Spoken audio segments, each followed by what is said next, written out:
सलमान भाई का इंटरेस्ट इस सीजन में मुझे लग रहा है सबसे लो है। जिस हिसाब से सलमान भाई बिग बॉस के सीजन्स के साथ लेजी होते जा रहे हैं ना, मुझे लग रहा है अगले सीजन में सलमान भाई सिर्फ पैसे लेने आएंगे, बाकी होस्ट तो यही करेगा।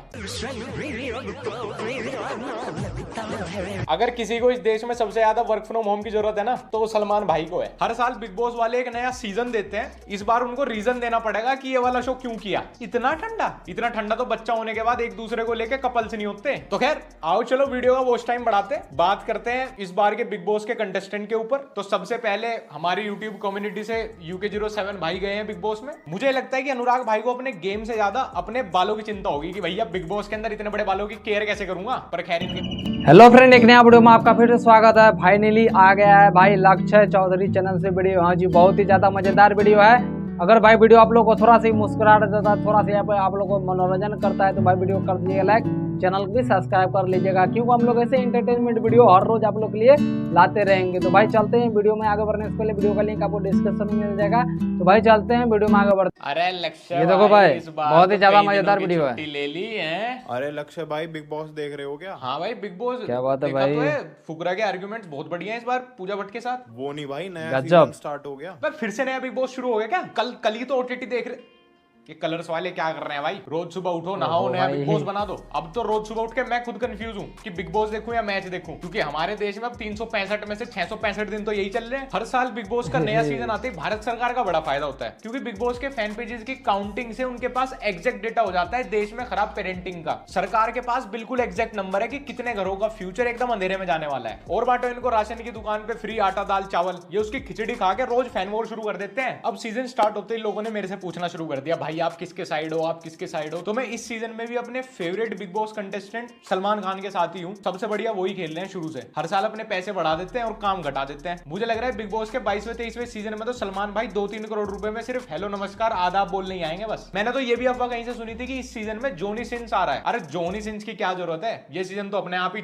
वैसे बिग बॉस के आने से सभी क्रिएटर्स की एंगेजमेंट बढ़ जाती है सोशल मीडिया पे। आप बिग बॉस में खेल रहे किसी भी कंटेस्टेंट को थोड़ा सा क्रिटिसाइज कर दो, उसके फैन पेजेस अपने आप आपके कमेंट्स और शेयर बढ़ा देंगे। हाँ बस पढ़ना। क्या बात है भाई। चलो बिग बॉस के कंटेस्टेंट पे बात कर लेते हैं। अगर इस सीजन में बिग बॉस की कास्टिंग से खराब कुछ है तो वो है बिग बॉस एंथम। ये एंथम सुन के नया कक्कड़ खुद रोई है। मतलब सुबह संडास में लोग इससे बढ़िया ध्वनि निकाल लेते हैं अपने पिछवाड़े से। वैसे तो बोलते हैं बिग बॉस वाले हमारी टीम, हमारा मैनेजमेंट, क्रिएटिव्स, अब इन सब चीजों का रिव्यू नहीं करते क्या? वो बिग बॉस का पूरा सेट इस बार रेनबो से भी ज्यादा कलरफुल है भाई। सेट में ढूंढने पड़ रहे हैं कि कंटेस्टेंट कहां खेल रहे हैं। खुद रेनबो इस बार अपने कलर्स बिग बॉस के सेट से उठा रहा है। सलमान भाई का इंटरेस्ट इस सीजन में मुझे लग रहा है सबसे लो है। जिस हिसाब से सलमान भाई बिग बॉस के सीजन्स के साथ लेजी होते जा रहे हैं ना, मुझे लग रहा है अगले सीजन में सलमान भाई सिर्फ पैसे लेने आएंगे, बाकी होस्ट तो यही करेगा।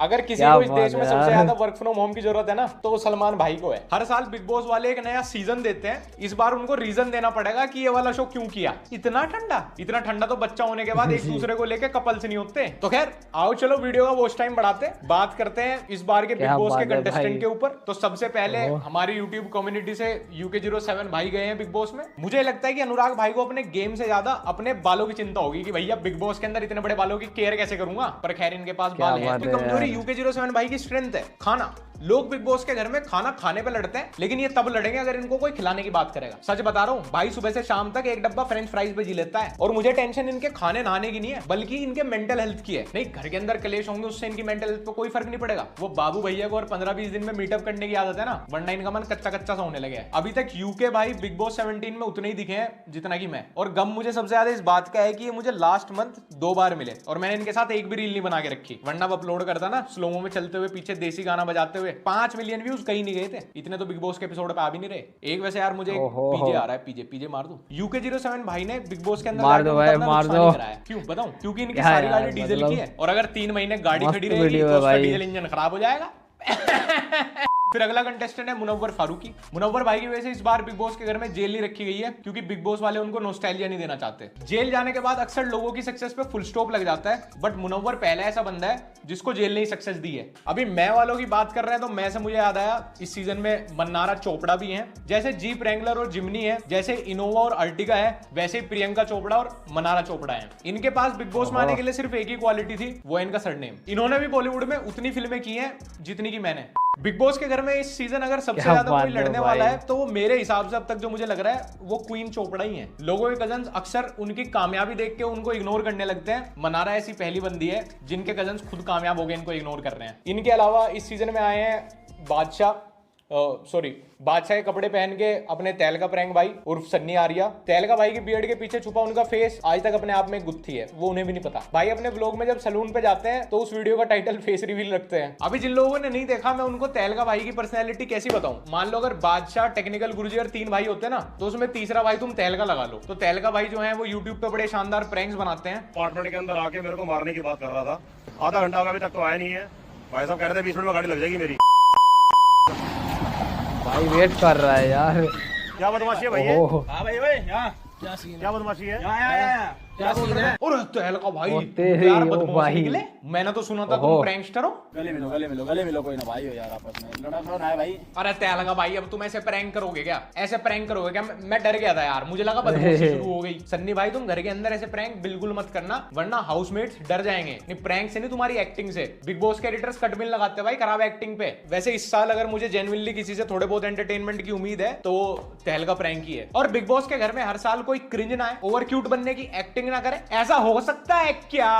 ये तो ठीक वैसी बात हो गई कि संसद में देश हित में कोई बिल पास हो रहा हो और अपोजिशन उसमें उंगली ना करे। तो इस साल ऐसा क्रिंज आया है, वो भी as a couple. Neel and Aishwarya, ये नाम मुझे राइटर्स ने रटवाए थे। इन दोनों की क्यूट एक्टिंग देखने के बाद मुझे पता चला कि लोग अक्सर शादी से डरते क्यों हैं। और उससे ज्यादा क्रिंज बात ये है कि इनके फैंस इनको बुब्बा बुब्बी बोलते हैं। इससे बढ़िया कोई मुझे चूतिया बोल ले भाई, बुब्बा ना बोल ले। ये घर में बाय वन गेट वन योजना के थ्रू आए हैं और सेम कोटा लगा है विक्की जैन का अंकिता लोखंडे के साथ। लोग विक्की जैन को शो में अभी तक ठीक वैसे इग्नोर कर रहे हैं जैसे यूट्यूब अपने लॉन्ग फॉर्मेट क्रिएटर्स को, घर के अंदर बड़े बुजुर्ग के ओपिनियन को और नोरा फतेही के साथ बैकग्राउंड डांसर्स को। विक्की जैन को जितना मैंने देखा इनकी 2 ही पॉसिबिलिटी मुझे लग रही है, या तो ये सिद्धार्थ शुक्ला की तरह चमकेंगे या फिर इमाम सिद्दीकी की तरह। और हर साल की तरह इस साल बिग बॉस में फॉरेन कोटा लगा है नवीद सोले का, अगर मैं सही से प्रोनाउंस कर पा रहा हूं तो। करण जौहर के इतने खराब दिन चल रहे हैं कि उनको इस बार अपना नाम बदल के बिग बॉस में आना पड़ा। करण जौहर 6 फिल्में लाइन से फ्लॉप होने के बाद। इनका इंस्टाग्राम बायो बोलता है द सेसी फार्मासिस्ट। इसको इंडिया में कोई अपने मेडिकल स्टोर पे हेल्पर ना रखे। आई थिंक वो जो हर सीजन में शुरू के 1.5 महीना सलमान और ऑडियंस की गाली खाने के लिए किसी को बुलाया जाता ना, इस साल शायद यही है। इस शो में इनका योगदान उतना ही है जितना एक परिवार में सबसे छोटे बच्चे का। अभी तक शो में इनकी आवाज उतनी सुनने को मिली है जितनी बजरंगी भाईजान मूवी में मुन्नी की सुनने को मिली थी। हर सीजन में पार्टिसिपेंट मेडिकल रीजंस की वजह से बाहर होते हैं, इस बार शायद ऑडियंस होगी। फिर आते हैं एक और पार्टिसिपेंट अभिषेक कुमार। हर साल बिग बॉस में जाने के बाद लोग अक्सर गालियां खाते हैं। अभिषेक कुमार बिग बॉस में जाने से पहले ही गालियां खा के गए हैं। भाई ने सारे बड़े बड़े एक्स बिग बॉस कंटेस्टेंट अपने जूती के नीचे बता दिए पहले ही। एटीट्यूड किंग है। मैं भी ऐसा ही हूँ, दिल फेंकूं, मेरे को जो पसंद आएगी मैं तो, जो मुझे ये पसंद आई तो इसको भी प्रपोज कर डालूंगा, इसको भी। हाँ, जो सब जगह से एक ही साथ स्टोकिंग और छेड़छाड़ के आरोप लग जाएं। इनको घर में घुसने से पहले किसी ने बहुत बढ़िया सजेशन दिया कि भाई 1 लाइनर यूज करना बिग बॉस के घर के अंदर बहुत चलेगा, फैन पेज बन जाएंगे एकदम, फैंस एकदम तूफान कट जाएगा। तो भाई 1 लाइनर्स तो नहीं लेके आया, बस 1 लाइन लेके आया है। मैं तो ऐसा ही हूँ, मैं ऐसा ही हूँ भाई, मैं ऐसा ही हूँ। आम जिंदगी में क्या होता है कि लोग ब्रेकअप के बाद डिप्रेशन में चले जाते हैं या कुछ मेहनत करके अपनी एक्स की औकात से बाहर। लेकिन आजकल लोग बिग बॉस में आ रहे हैं। अभिषेक के साथ साथ ईशा जी भी आई हैं और अभिषेक भाई के पहले दिन के तेवर देख के लग रहा है कि बिग बॉस में किसी को देख के नहीं आए, सिर्फ पुनीत सुपरस्टार के अलावा। और वैसे अभिषेक भाई के पहले दिन ही तेवर देख के ऐसा लग रहा है कि इनको बाहर निकलने के बाद किसी म्यूजिक लेबल से तो कोलैब का ऑफर नहीं आएगा, पर पुनीत सुपरस्टार के साथ हो जाएगा। इनको कोई बता दो भाई कि 3 महीने का शो है, 3 दिन का नहीं है। 3 दिन में ही सब कुछ मत करो। वैसे इस बार सबसे तगड़े ट्रॉफी के दावेदार अभिषेक भाई हैं, अगर कोई फेक बनने की ट्रॉफी हो तो। ये बेचारा पहले से ही अपने दिमाग में एक टेम्पलेट सेट करके लाया था कि भाई जाते ही हम तो स्टैंड आउट करेंगे, स्टैंड आउट करेंगे। कर गया भाई स्टैंड आउट, अकेला ही खड़ा है। अब थोड़ा तो इंतजार करता मेरे भाई, कुछ रीजन कुछ लॉजिक तो आने देता लड़ाई के। नहीं जी, सिद्धार्थ शुक्ला बनूंगी। बाकी और भी 4-5 नाम आए हैं इस साल भाई लड़ने में इसको बहुत ही ज्यादा मजा आने वाला है। के लिए तो कुछ लोग चाहिए ना। मेरा ओपिनियन यही है कि लोग OTT 2 की हाइप को इस सीजन से कंपेयर कर रहे हैं, ये बोल के कि इस सीजन में भी तो इन्फ्लुएंसर हैं, पिछले में भी इन्फ्लुएंसर थे, तो पिछला ज्यादा क्यों चला था, उसकी हाइप ज्यादा क्यों थी, उसकी बातें ज्यादा क्यों थी। देखो यार, पिछला सीजन जो था ना वो यूट्यूबर्स के लिए क्रीम थी, और वो क्रीम यूट्यूबर ने भी खा ली और ऑडियंस ने भी खा ली और हमने भी खा ली। उस सीजन की हाइप पहले ही दिन पुनीत सुपरस्टार ने बनाई थी। उसके बाद कॉन्स्टेंटली फुकरा ने वो सीजन कैरी किया और उसमें cherry on the cake Elvish की वाइल्ड कार्ड एंट्री। अब इस नए वाले सीजन की शुरू होने की हाइप से ज्यादा तो एक्स कंटेस्टेंट की म्यूजिक वीडियो चल रही है यार। इस सीजन की कास्टिंग करते हुए कंचे की बोतल में मेंटोस डाल के नशे किए गए हैं। UK07, मुनव्वर, तहलका प्रैंक और अंकिता लोखंडे के अलावा शायद ही कोई 1-2 लोगों को जानते होंगे। ऑडियंस फैमिलियर ही नहीं है किसी से। अभी इतना क्रिटिसाइज नहीं करेंगे क्योंकि मैं भी इस सीजन को बहुत ज्यादा थोरोली फॉलो नहीं कर रहा हूं, तो शायद कोई सीजन एंड होने तक या मिड आने तक ही सबकी अटेंशन ले जाए, सबकी वोट्स ले जाए, दूसरों के भी फॉलोअर्स ले जाए। बट इंटरेस्टिंग चीज ये होगी, मेरे आंकड़े बोलते हैं कि ये सीजन इन्फ्लुएंसर्स के लिए वन साइडेड नहीं होगा, क्योंकि यहाँ पे आपको 3 महीने गेम खेल के आगे जाना पड़ेगा। आप अच्छा खेलोगे, आप अच्छा दिखोगे, तभी आप बिकोगे। मैं ज्यादा फॉलो तो नहीं कर रहा, बट जितनी मैंने क्लिप्स देखी है इसमें ज्यादातर टीवी वाले एक प्री टेम्पलेट सेट करके लाए हैं कि मुझे इस एक्स बिग बॉस कंटेस्टेंट की तरह खेलना है, मुझे उसकी तरह दिखना है, मुझे बाहर निकल के वो बनना है, और बेचारे 1-2 दिन का भी वेट नहीं कर रहे, पहले ही दिन एक्टिंग शुरू। अभी तक तो इतना डर है कि शायद ही मैं इस सीजन पे कोई दूसरी वीडियो भी बनाऊं, अनटिल अनलेस कुछ बहुत ही अनएक्सपेक्टेड हो जाए, कुछ बहुत ही एकदम क्रेजी हो जाए। तो मुझे खुद ये वीडियो बनाते हुए ऐसे न्यूज चैनल की तरह फील हो रहा है। देवियों सज्जनों, आइए मिलते हैं नेक्स्ट कंटेस्टेंट से। मैं खुद ये वीडियो करते हुए 2 बार सो के उठाऊं। एडिटर का खुद 2 बार हमने ठंडे पानी से मुंह धुलवाया है। ऑडियंस खुद ये बोल रही है कि वो सीजन देखने के बजाय रॉय और थग्स ऑफ हिंदुस्तान रीवॉच कर रहे हैं। बिग बॉस 17 का सीजन शायद टेक ऑफ करने से पहले ही हाईजैक हो गया, और हाईजैक भी ऐसा कि हाईजैकर बदले में कुछ मांग भी नहीं रहे, कह रहे हैं खड़ा रहने दो बस ऐसे ही। अंदर वाले लोग शायद अब तक सोच रहे होंगे कि भाई प्लीज कोई घर से कुछ इमरजेंसी बता के निकलवाओ यार, फ्लॉप सीजन का टैग ना लग जाए। ये मुझे ऐसा लगता है, मतलब ये भी मेरी ही आंकड़े हैं कि मेन बिग बॉस का हाल ओडीआई जैसा हो गया है। ओटीटी ने T20 की तरह लोगों को शॉर्ट फॉर्म की आदत लगवा दी है। अब लोगों को हर महीने एक नया विनर चाहिए बिग बॉस में। खैर मुझे बताना कि आप ये मेन बिग बॉस का सीजन देख रहे हो, नहीं देख रहे हो, आपका फेवरेट कंटेस्टेंट कौन है, और क्या चीज आपको क्रिंज लगी, क्या आपको बढ़िया लगी, कौन आपको लग रहा है लंबी रेस। तो भाई हो गया है वीडियो डी एंड। अगर भाई वीडियो आप लोगों को अच्छा लगा तो भाई वीडियो कर दीजिएगा लाइक, चैनल भी सब्सक्राइब कर लीजिएगा। तो भाई आज का इतना है, मिलते हैं नेक्स्ट वीडियो में, तो जय हिंद जय भारत।